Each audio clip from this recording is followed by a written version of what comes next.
আমি আমাদের নেক্সট পর্ব গীতি আলেখ্য টিমকে ডেকে নেব।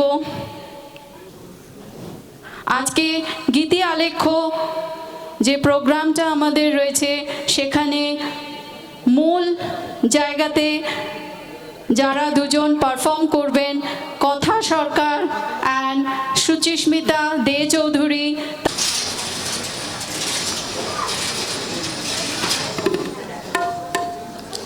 নমস্কার, উপস্থিত সুধী শ্রোতৃবৃন্দকে শুভ সন্ধ্যা।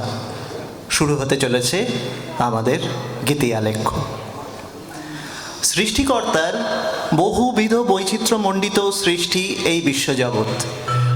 এই ধরিত্রীর শ্রেষ্ঠ স্থান, আমাদের গর্ব, আমাদের জন্মভূমি ভারতবর্ষ। সর্বপ্রকার ভূপ্রাকৃতিক এবং ঋতু বৈচিত্র্যে সমন্বিত আমাদের দেশ। পাহাড়, পর্বত, নদ, নদী, সমুদ্র, মরুভূমি সমন্বিত আমাদের বৈচিত্র্যময় ভূপ্রকৃতি। আছে নানান জীববৈচিত্র্য। মানুষে মানুষে মানবিকতার বন্ধন ভূভারতে বিরল। ভারত ভূমে জন্ম নিয়ে আমরা গর্বিত। তারই প্রতিফলন লক্ষিত হয় 1905 সালে দ্বিজেন্দ্রলাল রায়ের লেখা সেই বিখ্যাত দেশাত্মবোধক সঙ্গীত ধনধান্য পুষ্প ভরা আমাদের এই বসুন্ধরা। কবির ভাষায় পৃথিবীর মধ্যে আমাদের জন্মভূমি সকল দেশের শীর্ষে অবস্থান করছে। কবির অন্তরাত্মা যেন জন্মভূমির সঙ্গে নিবিড় বন্ধনে আবদ্ধ। চারিদিকে সীমাহীন সবুজ শস্যক্ষেত্র যেন আকাশতলে মিলেমিশে একাকার হয়ে গেছে। মনোমুগ্ধকর ধানের খেতে ঢেউ খেলে যাওয়া বাতাস কবিকে উদাস করে তোলে। চন্দ্র, সূর্য, গ্রহ, তারা যেন আলোয় আলোকিত করে রেখেছে আমাদের এই মাতৃভূমিকে। তারই মধ্যে কালো মেঘের ফাঁকে ফাঁকে বিদ্যুতের খেলা। ভাইয়ের সঙ্গে মায়ের যে নিঃস্বার্থ ভালোবাসা, তা পৃথিবীর অন্য কোথাও পাওয়া যাবে না। চারিদিকে পুষ্পে পুষ্পে ভরা মনোরম দৃশ্য, স্নিগ্ধ নদী, ধূম্র পাহাড়, গাছের শাখায় শাখায় পাখিদের গান গাওয়া, তাদের কলরবে ভোরের আলোতে আমাদের ঘুম ভাঙা, মৌমাছিদের ফুলের মধু খাওয়া ও ফুলের উপর ঘুমিয়ে পড়া কবির মন প্রাণ ভরিয়ে তোলে। দেশমাতৃকার প্রতি গভীর টানে তার চরণে আশ্রয় নিয়ে কবি এই মাতৃভূমির স্মৃতি বিজড়িত স্বপ্নের মায়াজালে আবিষ্ট হতে চান। প্রার্থনা করেন তার জন্ম এবং মৃত্যু যেন এই দেশের পুণ্যভূমিতেই হয়।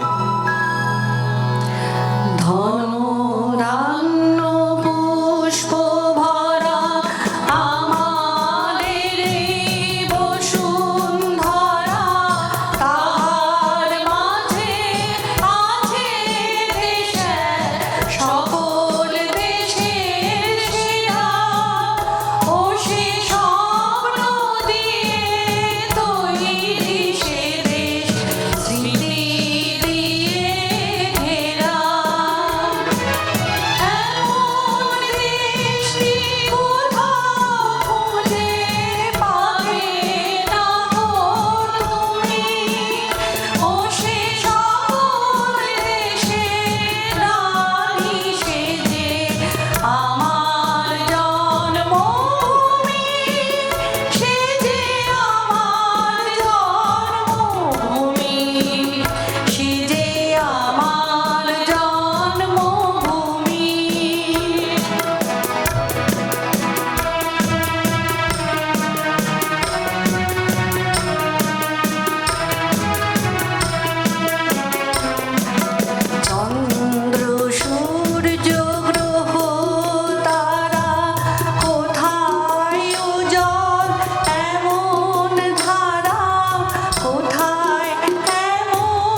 প্রকৃতপক্ষেই সকল দেশের সেরা আমাদের ভারতবর্ষ।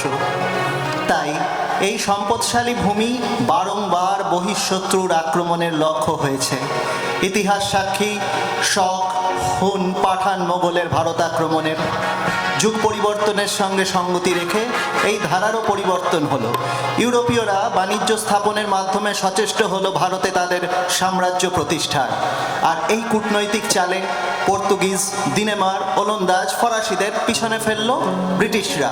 প্রথমে ইস্ট ইন্ডিয়া কোম্পানির বাণিজ্যের মাধ্যমে পদার্পণ এবং তারপর ধীরে ধীরে বণিকের মানদণ্ড দেখা দিল রাজদণ্ড রূপে। 1757 সালে পলাশির যুদ্ধে সিরাজের পতন সূচিত করল ভারতের ভাগ্যাকাশে ব্রিটিশ ঔপনিবেশিক শাসনের। এর ঠিক শতবর্ষ পরে সিপাহী বিদ্রোহ দমনের পরবর্তী অধ্যায় ব্রিটিশ শাসক তাদের অত্যাচারের সকল সীমা অতিক্রম করল।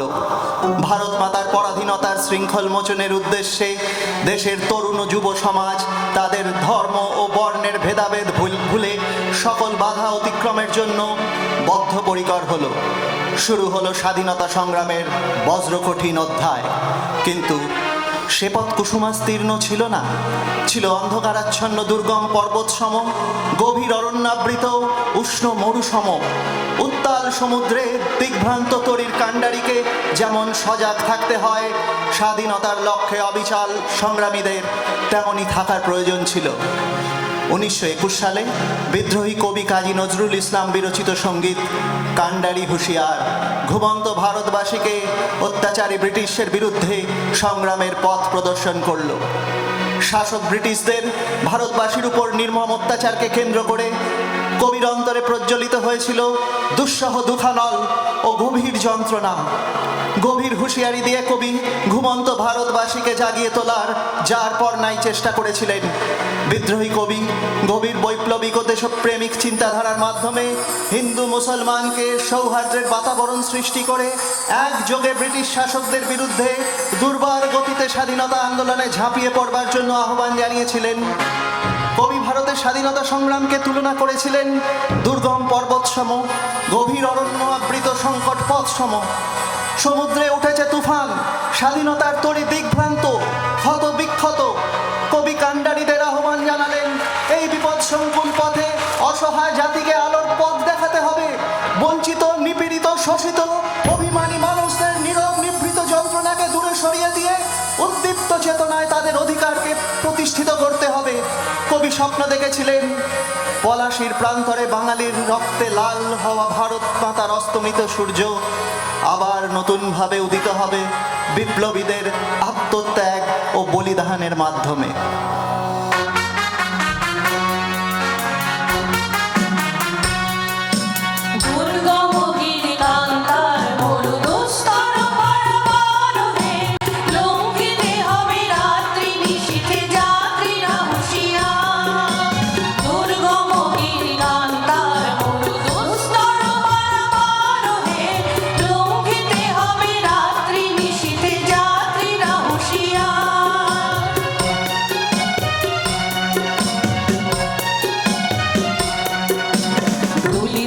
তরি ভুলিতেছি জল, ভুলিতেছি মাঝি পথ, ছিড়িয়াছি পালকি ধরি বিহাল আছে তার হিম্মত।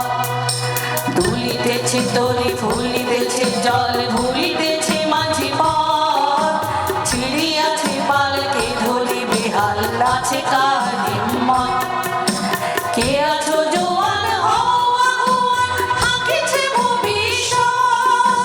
কে আছো জোয়ান হও আগুয়ান, হাঁকিছে ভবিষ্যৎ। এ তুফান ভারী দিতে হবে, পারি নিতে হবে তরি পার। দুর্গম গিরিগান তার মরু দুস্তর পারাবার হে, লঙ্ঘিতে হবে রাত্রি নিশীথে যাত্রীরা হুঁশিয়ার।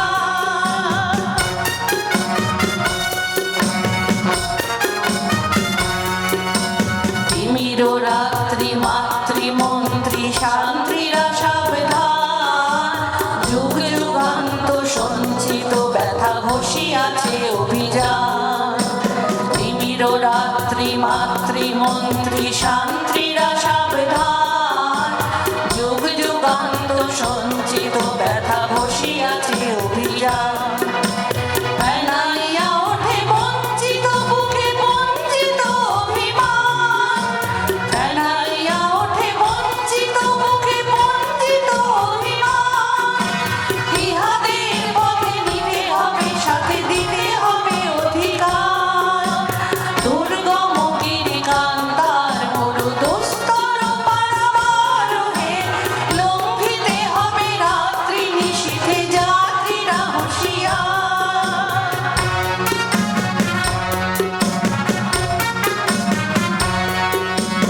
অসহায় যাত্রী মরিছে ডুবিয়া জানে না সন্তরণ, কান্ডাইয়াছি দেখিব তোমার মাতৃমূর্তিপণ।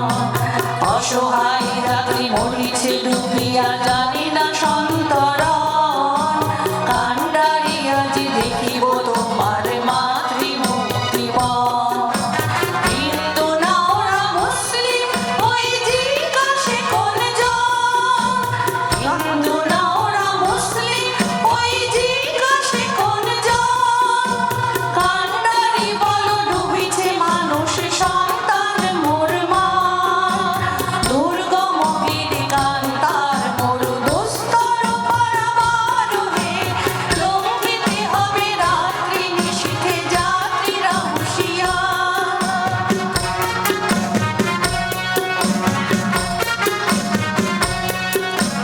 কাশীর মঞ্চে গেয়ে গেল যারা জীবনের জয়গান, আসিয়া লক্ষ্যে দাঁড়ায়েছে তারা দিবে কোন বলিদান।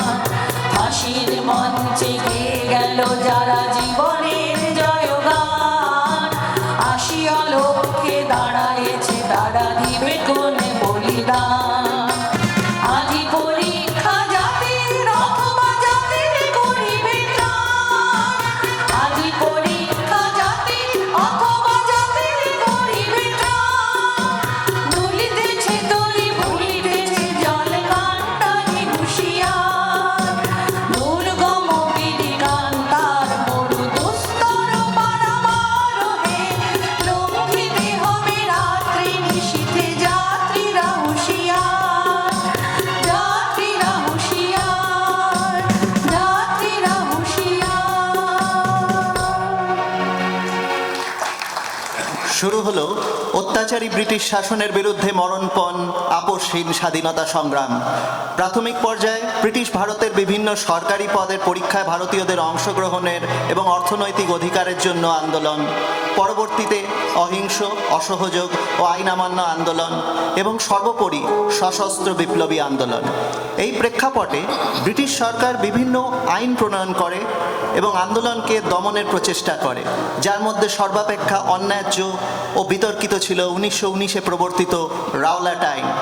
এই আইনের মাধ্যমে সন্দেহভাজন যে কোনো ভারতীয়কে বিনা বিচারে গ্রেফতার, আটক এবং দীর্ঘ কারাদণ্ডে দণ্ডিত করায় ব্রিটিশ পুলিশের আর কোনো বাধাই রইল না। এর বিরোধিতায় দেশ জুড়ে শুরু হয় ব্যাপক প্রতিবাদ ও বিক্ষোভ। কুখ্যাত জালিয়ানওয়ালাবাগ হত্যাকাণ্ডের প্রেক্ষাপট তৈরিতেও এই আইনেরই ভূমিকা ছিল। জাতীয়তাবাদী আন্দোলনের গতিরোধের লক্ষ্যে বিপ্লবীদের কারাদণ্ডের অধ্যায় শুরু হলো। দেশবন্ধু চিত্তরঞ্জন দাস প্রমুখ দেশপ্রেমী বিদগ্ধ আইনজীবীরা আইনি লড়াইয়ের মাধ্যমে বিপ্লবীদের কারামুক্ত করতে বদ্ধপরিকর ও অনেকাংশে সফল হলেন। কিন্তু এরই মাঝে গ্রেফতার হয়ে কারাদণ্ডে দণ্ডিত হলেন চিত্তরঞ্জন। 1921 সালে কারাগারে বন্দী বিদ্রোহী কবি কাজী নজরুল ইসলাম এই অন্যায় কারাদণ্ডের প্রতিবাদে রচনা করলেন কারারই লৌহ কপাট, যা পরবর্তীতে ভাঙার গান নামে পরিচিতি লাভ করল।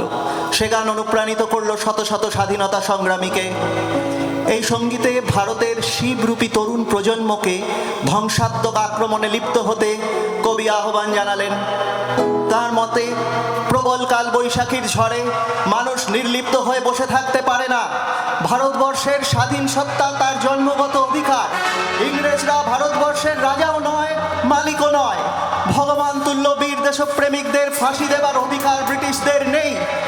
বন্দীদের প্রতি নিষ্ঠুর আচরণের বিরুদ্ধে কারাগারে আগুন জ্বালাতে কবি তরুণ প্রজন্মকে উদ্বুদ্ধ করলেন। তিনি জীবনকে তুচ্ছ করে মৃত্যুকে আলিঙ্গন করতে তরুণ নিশানদের কাছে জানালেন আহ্বান।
সাম দাম দণ্ড ভেদ, এই চারটি প্রাচীন কূটনৈতিক কৌশলই ব্রিটিশ সরকার সুনিপুণভাবে প্রয়োগ করেছিল তাদের বিশ্বব্যাপী ঔপনিবেশিকতা স্থাপনার্থে। এর মধ্যে চতুর্থ অর্থাৎ ভেদ বা ডিভাইড অ্যান্ড রুল এর প্রয়োগ ছিল তাদের সর্বাপেক্ষা নীচ কৌশল। এর প্রয়োগের ক্ষত আজও আমরা বাঙালিরা বহন করে চলেছি। বাঙালির রাজনৈতিক সচেতনতা এবং ঐক্যই যে স্বাধীনতা সংগ্রামের চালিকা শক্তি তা ব্রিটিশ সরকার সম্যক রূপে উপলব্ধি করেছিল। তাদের তাই প্রয়োজন ছিল এই ঐক্যকে ভেঙে দেওয়া, হিন্দু ও মুসলমানের মধ্যে বিভেদ সৃষ্টির মাধ্যমে দুই সম্প্রদায়ের বাঙালির মধ্যে অবিশ্বাসের জন্ম দেওয়ার। তাই বিশাল জনসংখ্যা ও প্রশাসনিক সুবিধার দোহাই দিয়ে 1905 সালের 16ই অক্টোবর তৎকালীন ভাইসরয় লর্ড কার্জনের আদেশে প্রথম বঙ্গভঙ্গ সম্পন্ন হয়। বঙ্গভঙ্গের প্রস্তাবনার বিরুদ্ধে মনীষীরা সোচ্চার হলেন। 1905 সালে কবিগুরু রবীন্দ্রনাথ ঠাকুর বঙ্গভঙ্গ রোধ আন্দোলনের সমর্থনে রচনা করলেন এক জাতীয়তাবাদী দেশাত্মবোধক সঙ্গীত, ও আমার দেশের মাটি তোমার পরে ঠেকাই মাথা। ইংরেজদের প্রস্তাবিত বঙ্গভঙ্গের বিরুদ্ধে প্রতিবাদের ভাষা হিসেবেই গানটি চিহ্নিত হয়। বহু স্বনামধন্য মানুষ জাতীয়তাবাদী এই গানটিতে উদ্বুদ্ধ হয়ে স্বাধীনতার যুদ্ধে অংশ নিয়েছিলেন। এই গানটির মাধ্যমে কবি ভারতভূমিকে মা হিসেবে সম্বোধন করে তার গভীর শ্রদ্ধা ও ভালোবাসা উজাড় করে দিয়েছিলেন। কবির কথায় প্রতিভাত হয়েছিল যে ভারত মাতা তার বিশাল আঁচলের তলায় সমস্ত ভারতবাসীকে আগলে রেখেছিলেন সুখ দুঃখের সাথী হয়ে। তিনি যেন আপদ বিপদ সকল মায়ের মা হয়ে তাদের গুরু দায়িত্ব বহন করেন। ভারত মাতার প্রতি কৃতজ্ঞতা স্বীকার করে স্বনামধন্য বিশ্বকবিও আক্ষেপের সুরে বলেন, শক্তিদায়িনী ভারত মাতার কাছ থেকে শীতল জল, অন্নবস্ত্র, বাসস্থান, সম্পদ সবই পেয়েছেন, কিন্তু প্রতিদানে কিছুই যে দিয়ে যেতে পারেননি। ও আমার দেশের মাটি তোমার পরে ঠেকাই মাথা, ও আমার দেশের মাটি তোমার পরে ঠেকাই মাথা। তোমাতে বিশ্বময়ী, তোমাতে বিশ্বমায়ের আঁচল পাতা, ও আমার দেশের মাটি তোমার পরে ঠেকাই মাথা।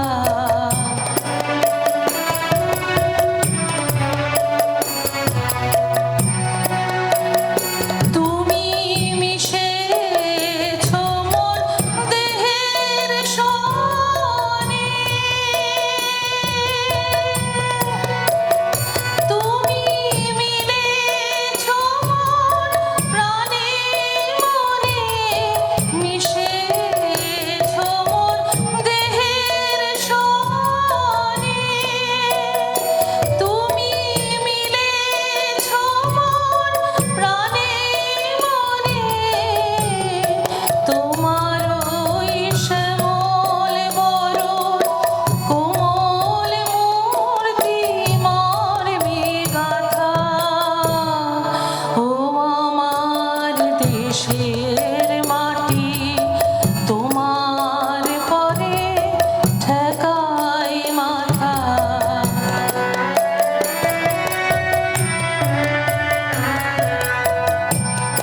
ও গো মা তোমার কোলে জনম আমার মরণ তোমার বুকে, ও মা তোমার কোলে জনম আমার মরণ তোমার বুকে। তোমার পরে খেলায় আমার দুঃখে সুখে, তুমি অন্ন মুখে তুলে দিলে,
বহু বাধা বিঘ্ন অতিক্রম করে, বহু বিপ্লবীর রক্তের বিনিময় অবশেষে ভারত মাতার শৃঙ্খল মোচন ঘটল। 1947 সালের 15ই আগস্ট দিল্লির লালকেল্লায় উড্ডীন হলো ত্রিবর্ণরঞ্জিত জাতীয় পতাকা। অবসান ঘটল 2 শতাব্দী ব্যাপী ব্রিটিশ শাসনের। স্বাধীনতা সংগ্রামীদের বলিদানকে স্মরণ করে 1948 সালে মোহিনী চৌধুরী রচিত এবং কৃষ্ণচন্দ্র দে সুরারোপিত সঙ্গীত মুক্তির মন্দির ও সোপানতলে শুধুমাত্র নিছক একটি গান নয়, এ যেন বিপ্লবীদের আত্মত্যাগের জীবন্ত দলিল। এই অসাধারণ দেশাত্মবোধক গানটি পরতে পরতে জীবন উৎসর্গকারী বীর মুক্তিযোদ্ধাদের আত্মত্যাগ এবং বীরত্বের প্রতি গভীর শ্রদ্ধা নিবেদন করেছে।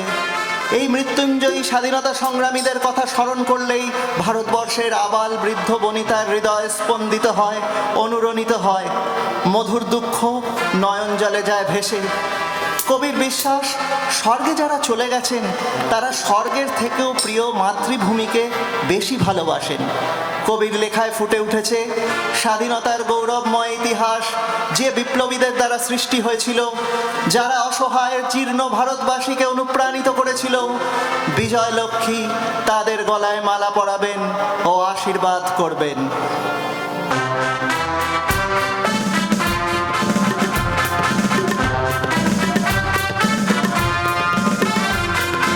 মুক্তির মন্দির সোপানতলে কত প্রাণ হলো বলিদান, লেখা আছে অশ্রু জলে। মুক্তির মন্দির সোপানতলে কত প্রাণ হলো বলিদান,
ফিরিবে আর?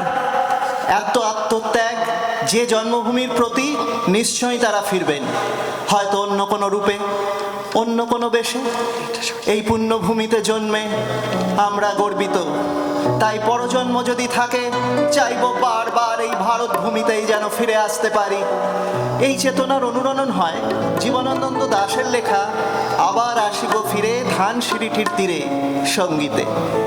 এই কবিতা ও গানে জন্মান্তরবাদে বিশ্বাসী ভবঘুরে কবি বারবার ফিরে আসতে চান অপরূপ রূপী সুজলা সুফলা শস্য শ্যামলা বাংলার বুকে। সবুজ ধান গাছের মধ্য দিয়ে বয়ে যাওয়া ধানসিঁড়ি নদীটির তীরে মানুষ রূপে ফিরে যদি নাও আসতে পারেন, তাও বিভিন্ন প্রাণীর রূপে তিনি বারবার এই বাংলায় ফিরে আসতে চেয়েছেন। প্রকৃতির মায়াবী বন্ধনে আবিষ্ট হয়ে কবি কখনো ফিরে আসতে চেয়েছেন শঙ্খচিল, শালিক বা হাঁসের বেশে। ফাল্গুনের শেষে যখন ধান কাটার মরশুম শেষ হয়, তখন নবান্ন উৎসবে মেতে উঠতে চান কবি ভোরের আধো কুয়াশাচ্ছন্ন কাকের বেশে। কাঁঠাল বনে ভেসে ভেসে হাঁসের ঈষৎ লাল আভাযুক্ত পায়ের চলনের চঞ্চলতা ও কুমারীর ঘুঙুর পরা লাল আলতা মাখানো পায়ের চলনের চঞ্চলতায় কবি খুঁজে পান এক ছন্দময় মাধুর্য। গঙ্গার শাখা নদী জলঙ্গির ভেজা করুণ ডাঙায়ও কবি জন্মাতে চান, যেখান থেকেই শুরু হয়েছিল নবাব সিরাজউদ্দৌলার করুণ পরিণতি। কবির নান্দনিক চিত্তে ধরা পড়ে সন্ধ্যার বাতাসে সুদর্শনের উড়ে যাওয়া, শরতের নীল আকাশের নিচে বালকের পাল তোলা ডিঙি নৌকা, শিমুলের ডালে বসে থাকা লক্ষ্মী পেঁচা। কবি আবার ফিরে আসেন আর এক জন্মে, যেখানে গোধূলি লগ্নে রাঙা আলোয় নীড়ে ফিরে আসা ধবল বকেদের দলে। আবার আসিব ফিরে ধানসিঁড়িটির তীরে এই বাংলায়। আবার আসিব ফিরে ধানসিঁড়িটির তীরে এই বাংলায়। হয়তো মানুষ নয়, হয়তো শঙ্খচিল শালিকের বেশে। আবার আসিব ফিরে ধানসিঁড়িটির তীরে এই বাংলায়। আবার আসিব ফিরে ধানসিঁড়িটির তীরে এই বাংলায়।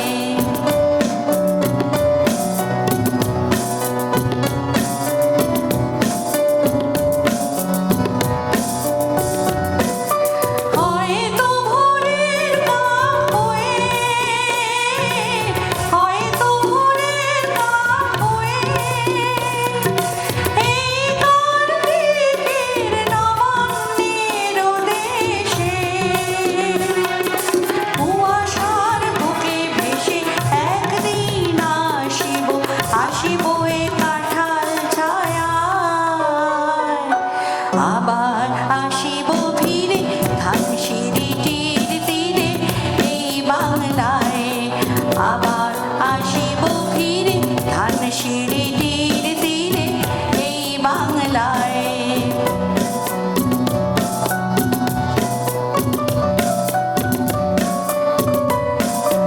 হয়তো বা হাঁস হব, হাঁস হব কিশোরীর ঘুর রহিবে লাল পায়ে।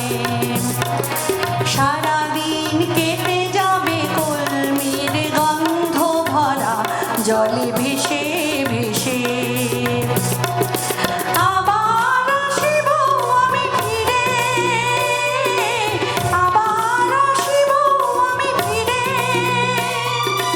বাংলার ক্ষেত মাঠ নদী ভালোবেসে। জলাঙ্গির ঢেউয়ে ভেজা বাংলার এই সবুজ করুণ ডাঙায়।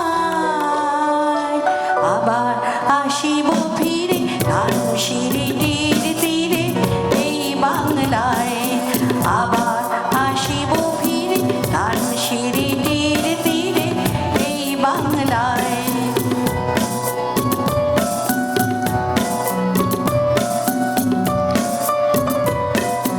হয়তো দেখিবে যে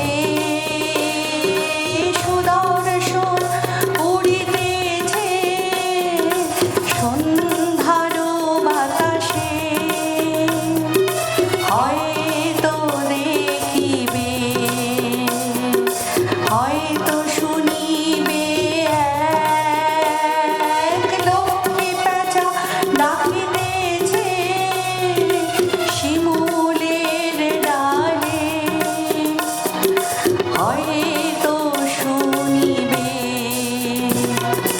হয়তো খইয়ের ধান ছড়াতেছে শিশু এক উঠানের ঘাসে ঘাসে।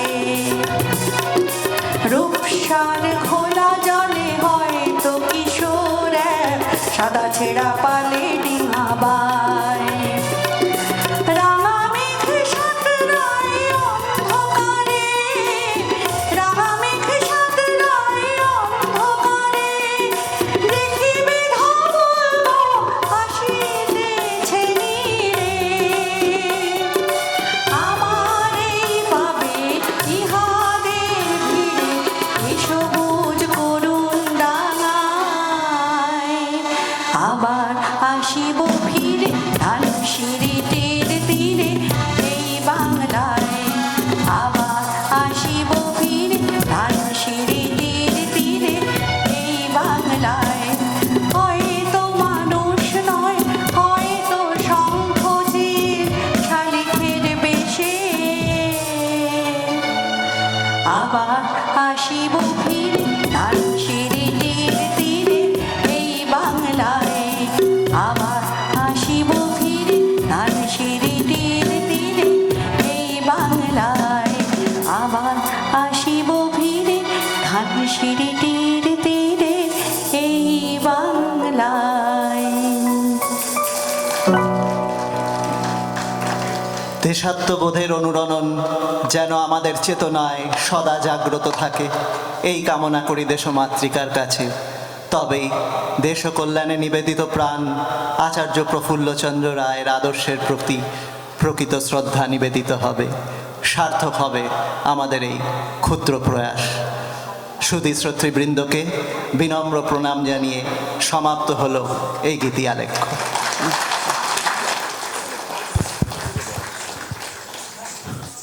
অসংখ্য ধন্যবাদ আমাদের গীতি আলেখ্য এন্টায়ার টিমকে। ভীষণভাবে আপ্লুত তোমাদের এই অসামান্য পরিবেশনের জন্য।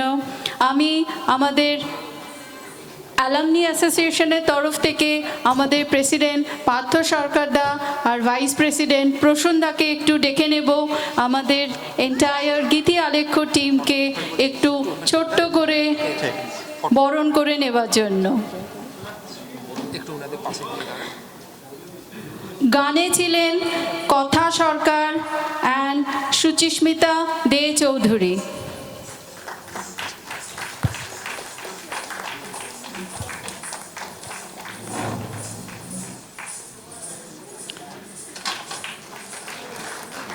ধারাভাষ্যে ছিলেন দেবজ্যোতি বাসু। মিউজিশিয়ান দাদাদের একটু ডেকে নেব সামনে। আজকে কিবোর্ডে সঙ্গত করেছেন বিমল মুখার্জি দা, তবলায় সঙ্গত করেছেন পার্থদা, অক্টোপ্যাডে সঙ্গত করেছেন বিশ্বজিৎ নস্কর দা। প্রসূনদা অ্যান্ড পার্থদা ওনাদেরকে একটু বরণ করে নিন।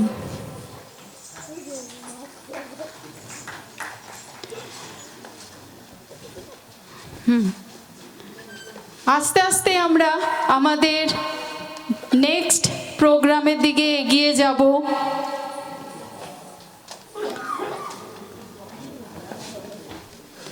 এরপরে আমাদের আরেকটি আকর্ষণ রয়েছে, সেটি হলো আমাদের ওড়িশি ডান্স। বসন্ত আসে রঙে কিন্তু থেকে যায় রাগে রাগে।